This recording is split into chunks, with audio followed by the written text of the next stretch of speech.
Bonjour à tous, ici Paul-Robert Raymond. Bienvenue à cette capsule Kilowattheure Express sur la Toyota Crown, qui est la nouvelle berline chez Toyota qui remplace la Toyota Avalon, qui était la berline grand format, à la limite comme une Lexus.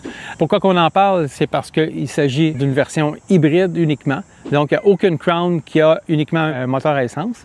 Cette version aussi qu'on vous présente aujourd'hui, c'est une XLE avec l'ensemble Limited. Comme elle est présentement, ça vaut juste en dessous de 50 000 $. Et c'est un moteur 2,5 litres, 4 cylindres, avec hybridation, 2 moteurs électriques en avant et en arrière. Ça donne une consommation à peu près de 5,6-5,8 litres au 100, selon pas mal ce que le constructeur prétend, donc 5,7. C'est quand même assez efficace. Maintenant, si on veut payer un peu plus cher, juste en dessous de 60 000 $, donc 59 900 $, on a la version Platinum, mais avec un moteur 2,4 litres, turbo-compressé, donc hybride aussi.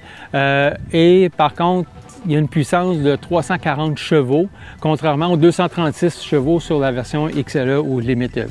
Donc, cela dit, même avec 236 chevaux, la Crown, elle est quand même une voiture assez bien équilibrée, assez bien dosée. Quoique lorsqu'on accélère sur l'autoroute, elle peut être un petit peu plus bruyante. Mais somme toute, quand même un véhicule intéressant. Surtout pour ceux qui voudraient pas, qui sont pas prêts à l'électrification à 100% ou qui veulent pas avoir une version hybride rechargeable. Mais cela dit, je pense que Toyota pourrait faire un effort et lancer une version hybride rechargeable de sa Crown, comme exemple la Crown Prime, qui pourrait être très intéressante à plein d'égards, un peu comme l'est le RAV4 Prime ou la nouvelle Prius Prime. Alors, si un jour ça existe, on va faire un plaisir de vous la présenter. Alors, on espère que cette petite capsule vous a plu et on vous dit à la prochaine fois.